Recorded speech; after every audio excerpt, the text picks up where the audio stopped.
Bismillahirrahmanirrahim. Assalamualaikum warahmatullahi wabarakatuh. Waalaikumsalam warahmatullahi wabarakatuh. Kabarnya anak soleh dan soleha? Alhamdulillah, luar biasa. Allahu Akbar. Masya Allah, semangat semua ya nak ya. Coba sekarang anak-anak bunda dibuka buku painya nak ya. Mulai di halaman 51. 51 ya sayang. Nih bunda tulis di chat. 51.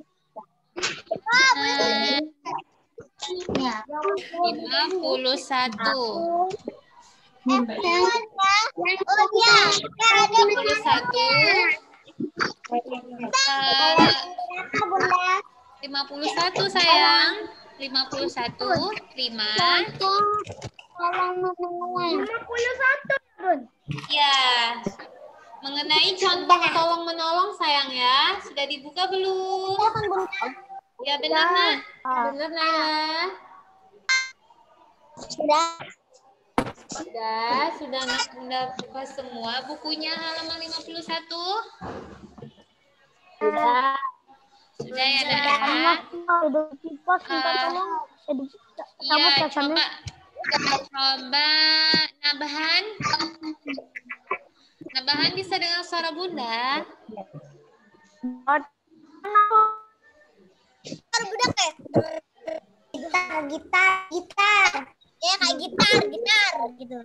Coba Nabahan baca nak. Baca yang contoh tolong menolong itu yang nomor 2. Harusnya itu nomor 1 sayang. Contoh tolong menolong di rumah. Contoh tolong menolong.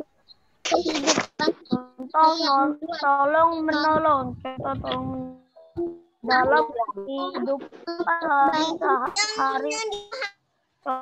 Yang lain didengarkan ya sayang. Membantu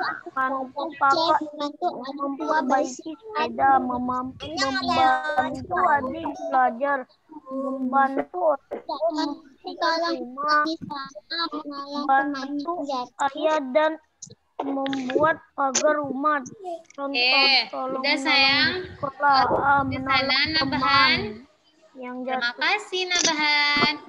Nah, di sana pertama ada contoh tolong menolong yaitu membantu kakak memperbaiki sepeda.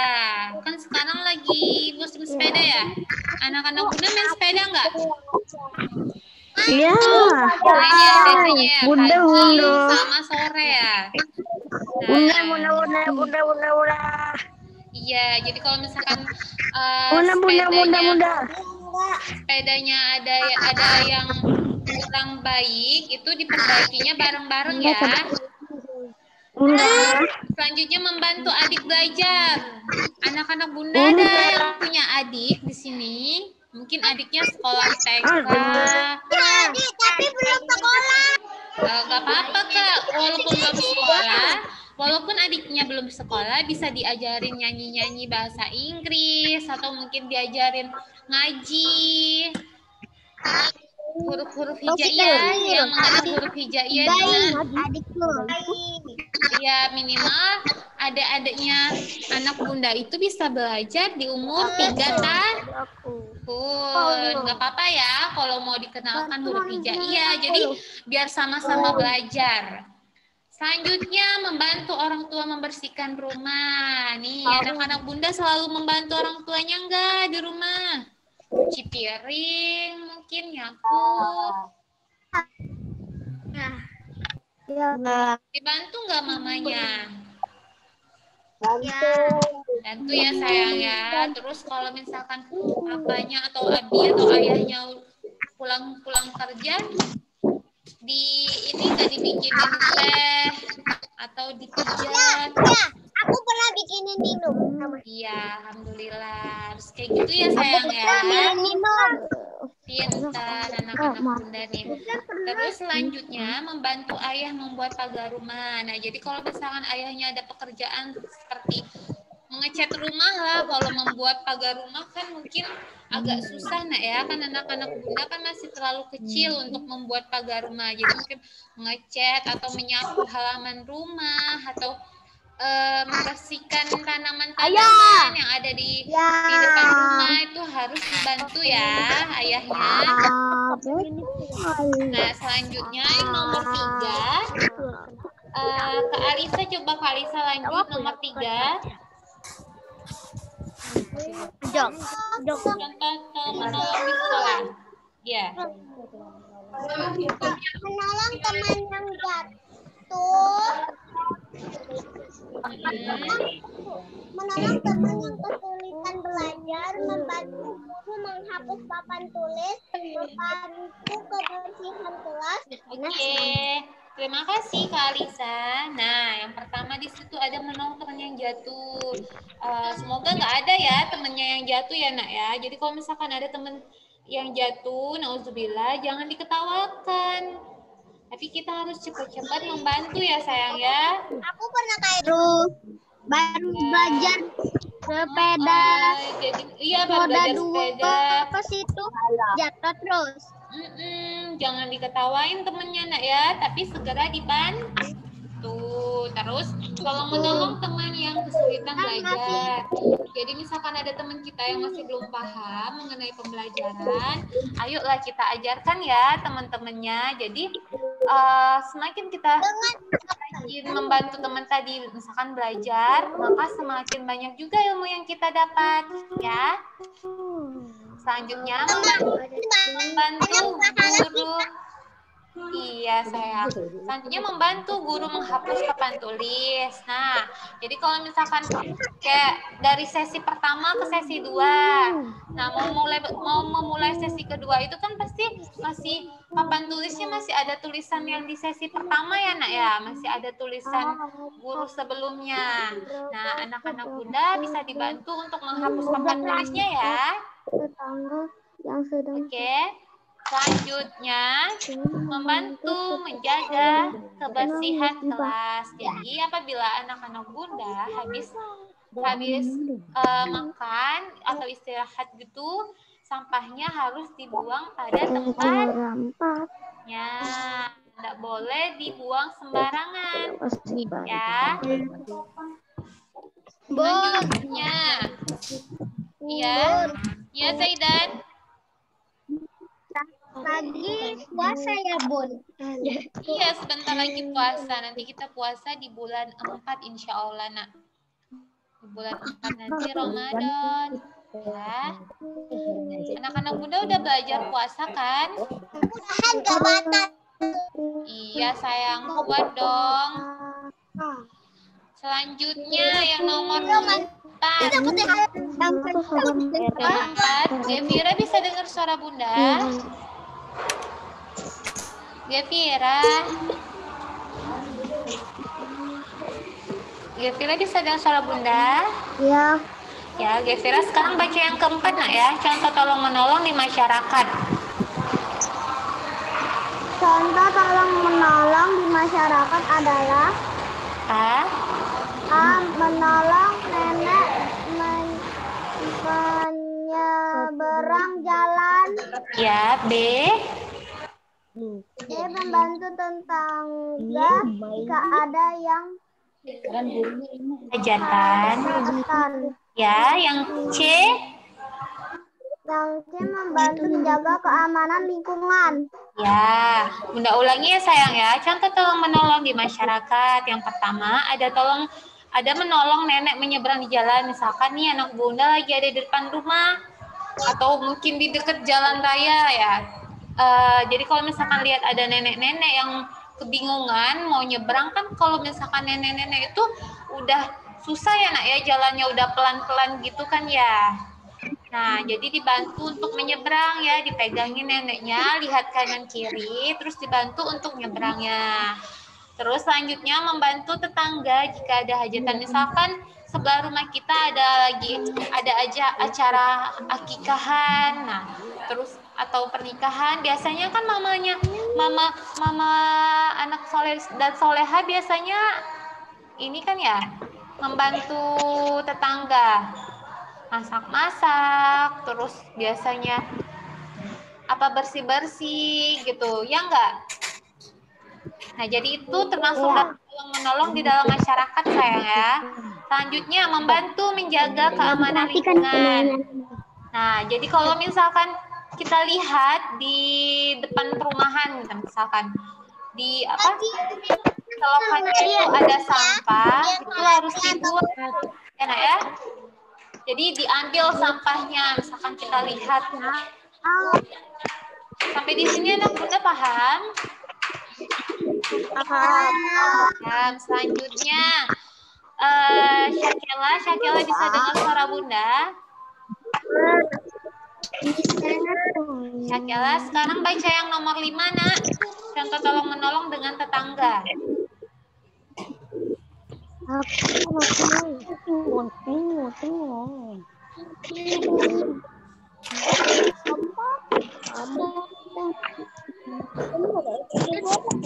Teman-teman bisa dengar suara Syakela?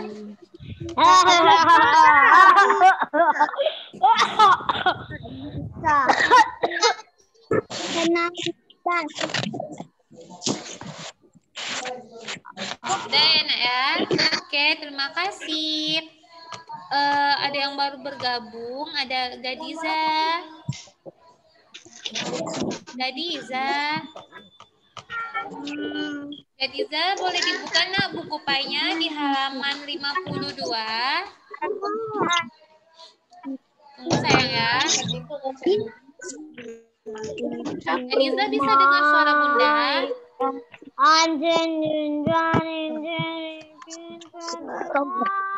saya dengar apa ya pendengarannya? Dek. Nih, lihat nih, ngusir-ngusir. Gadiza dibuka ya, sayang ya. Bukunya di halaman 52. Udah, Nak, ya. Nah, halaman 52 yang nomor 5, di situ ada contoh tolong menolong dengan tetangga.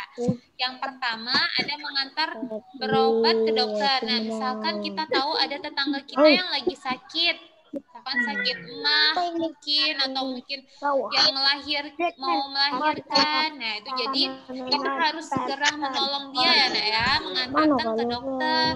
Tidak boleh kita cuek ya. Selanjutnya menengok tetangga yang sedang sakit. Nah, jadi apabila kita mengetahui ada tetangga kita yang sakit, kita juga tengok ya. Kita harus menengok keadaan tetangga kita. Lihat orang yang sakit. Iya, kita lihat ada apa dengan tetangga kita. Yang C, membantu tetangga yang terkena musibah. Jadi apabila tetangga kita terkena musibah, contohnya misalkan lagi berduka ya, keluarganya yang jauh di sana lagi ada masalah apa gitu. Contohnya kayak kemarin ada pesawat yang jatuh, mungkin keluarganya ada di situ. Jadi kita harus menolong dia, harus menghibur, memberi semangat dia. Jadi kita tidak boleh cuek terhadap tetangga. Iya, harus peduli, harus. Kalau tidak ditolong, nanti keluarganya nangis. Iya, kasihan. Nah, karena kan kita yang terdekat, Nak, ya. Kita kan tetangganya. Jadi kita orang yang terdekat orang tersebut. Jadi harus segera menolongnya, ya. Selanjutnya, anak-anak Bunda lihat yang C, etika dalam tolong menolong. Disimak, sayang ya. Dalam tolong menolong tentunya kita harus memperhatikan etika ketika menolong orang lain atau ditolong orang lain. Supaya apa? Supaya tidak menyakiti orang yang kita tolong atau orang yang menolong kita. Jadi, Nak, ya, kita tidak boleh mentang-mentang kita menolong, mentang-mentang kita udah nolongin tetangga kita tadi, terus kita semena-mena sama dia. Jadi bersikap kasar, suka marah-marah, mentang-mentang kita udah nolong. Tidak boleh seperti itu ya, sayang ya. Ini yang pertama. Satu, dilandaskan dengan rasa ikhlas. Jadi kalau kita habis menolong tetangga, menolong teman, menolong orang tua, itu kita harus ikhlas, Nak, ya. Pada saat kita menolong orang lain, hendaknya harus ikhlas tanpa mengharapkan imbalan apa-apa. Nah, biarlah perbuatan kita dibalas oleh Allah Subhanahu wa taala. Jadi kita tidak boleh mengungkit-ungkit kebaikan kita terhadap orang lain ya sayang ya. Selanjutnya, tolong menolong dengan sesuatu yang baik. Pada saat kita menolong orang lain, hendaknya memberikan sesuatu yang baik dan bermanfaat. Contohnya, sumbangan baju untuk orang terkena bencana alam. Tentunya baju yang disumbangkan itu harus layak pakai dan bersih, bukan baju yang kotor atau berlubang. Sehingga orang yang menerima sumbangan atau bantuan dari tersebut bermanfaat untuk dirinya. Jadi kalau misalkan kita mau menyumbangkan baju, anak soleh-soleha, iya Bunda. Nah, jadi apabila kita mau menyumbang baju ke orang, boleh nggak kalau bajunya itu sudah bolong-bolong? Nggak boleh sayangnya. Boleh nggak bajunya tuh udah kotor, kumuh banget kita kasih ke orang? Boleh nggak? Nggak boleh sayangnya. Jadi kita harus memberikan orang tersebut baju yang layak ya, yang masih bagus sayangnya. Tapi harus bagus, nggak boleh robek-robek, nggak boleh kotor-kotor. Iya, jadi yang masih bisa dipakai sama mereka nak ya. Nah, selanjutnya dilakukan dengan cara atau sikap yang baik. Nah, selain menolong dengan sesuatu yang baik, tentunya juga harus dengan cara atau sikap yang baik. Kita bisa menolong orang yang kesulitan, hendaknya membantu. Tetapi jika tidak bisa menolong, tolaklah dengan cara yang sopan, jangan membentak atau mencaci maki. Nah, jadi kalau misalkan ada orang minta tolong, terus kita nggak bisa, jadi cara kita menolak itu tidak boleh dengan cara yang kasar ya sayang ya. Kita harus ngomongnya baik-baik. Oh, mohon maaf ya. Misalkan Karin mau ke ini jadi nggak bisa bantu gitu ya. Mohon maaf ya, Syakila belum bisa karena Syakila sudah ditungguin mama kayak gitu. Jadi cara menolak kita dengan permintaan bantuan itu harus dengan bahasa yang baik.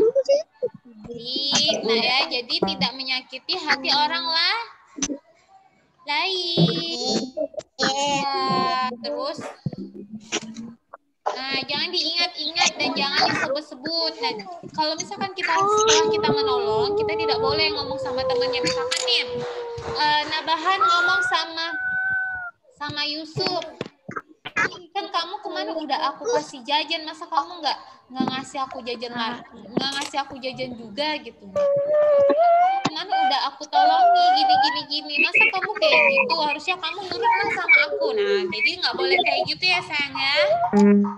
Kita itu menolong harus ikhlas, dan menolaknya juga harus dengan cara yang baik.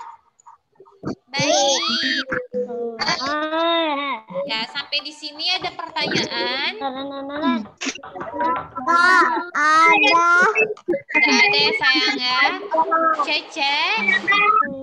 Cece sama siapa tadi yang baru datang?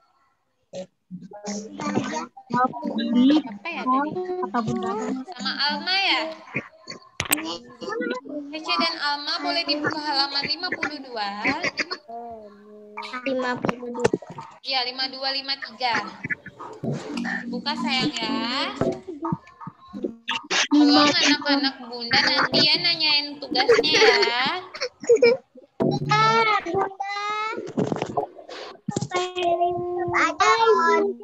Oke, sudah dibuka ya halaman. Oh, sekarang di 53. Halaman 53 sayang.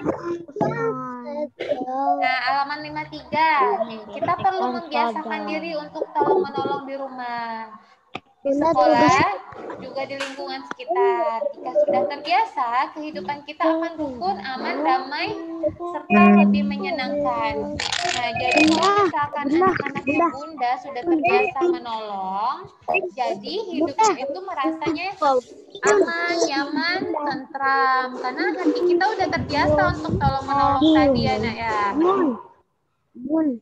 Ya. Nah, ada pun manfaat dari tolong menolong. Di sini yang pertama pekerjaan berat menjadi ringan. Nah, itulah tadi kalau misalkan kita mengerjakan segala sesuatu itu sendirian, maka kita akan berberat.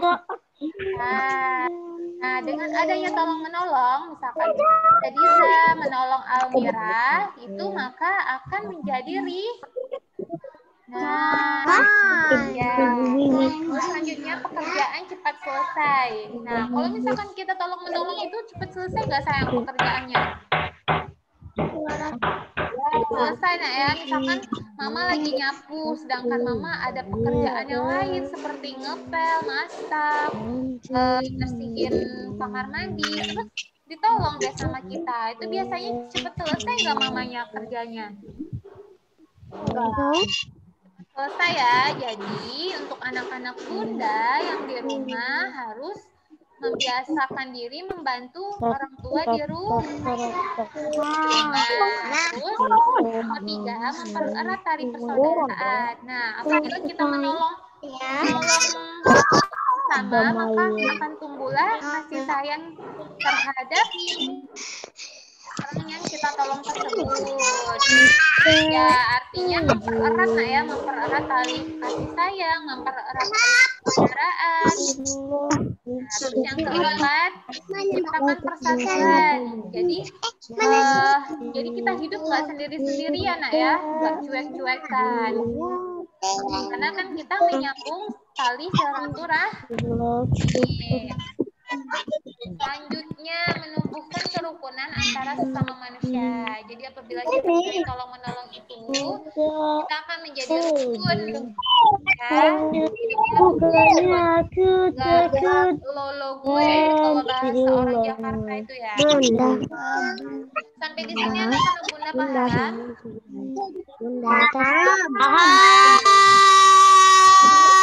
Oke, setelah ini mau nggak menolong orang tuanya? Mau ya sayang ya, setelah ini mau nggak menolong tetangganya? Mau nggak sayang menolong tetangganya, menolong masyarakat? Ya. Jadi tolong menolong itu kita harus kenapa? Harus ikhlas ya. Ikhlas, berperilaku baik ya nak ya, agar dia bernilai ibadah. Kalau bernilai ibadah nanti kita akan dapat pahala. Mau nggak anak-anak muda dapat pahala? Mau ya sayang ya. Kalau dapat pahala nanti kita masuknya ke surga atau ke neraka?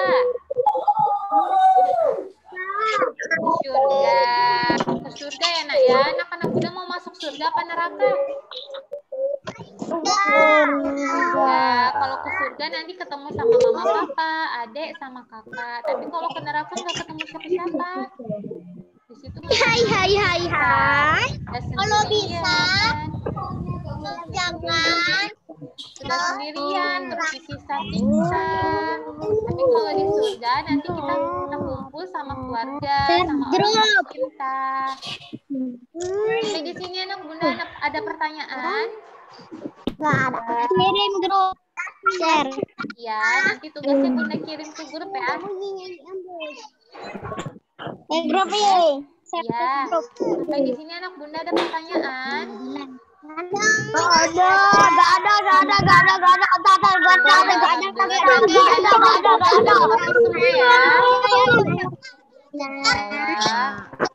setelah ini semangat ya nak ya.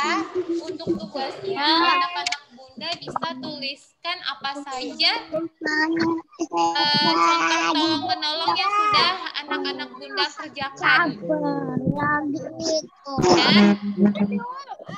Ya jangan. Tulis di buku tulis contoh tolong menolong yang sudah anak-anak bunda kerjakan. Mengerti nggak sayang tugasnya? Mengerti ya nak ya? Contoh tolong menolong yang sudah anak soleh dan soleha bunda kerjakan. Tugasnya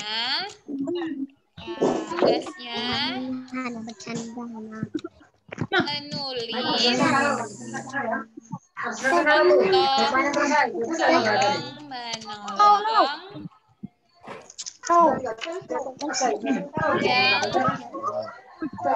yang telah anak oleh Bunda. kerja. Apa tugasnya? Ya sayang ya, tugasnya ada Bunda tulis di chat, Nak. Tugasnya menulis contoh tolong menolong yang telah anak soleh dan soleha kerjakan selama ini ya sayang ya. Ditulisnya di buku tulis ya. Setelah itu nanti apa sayang? Bunda. Ya, setelah ini nanti Bunda kirim di grup juga ya tugasnya apa ya. Yang penting anak-anak Bunda harus semangat selalu ya belajarnya. Iya. Oke, marilah kita tutup pelajaran kita pada siang hari ini dengan mengucapkan lafaz hamdalah.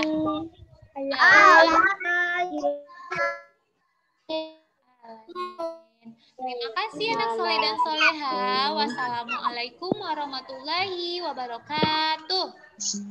Waalaikumsalam warahmatullahi wabarakatuh. Waalaikumsalam. Bye-bye anak soleh dan soleha.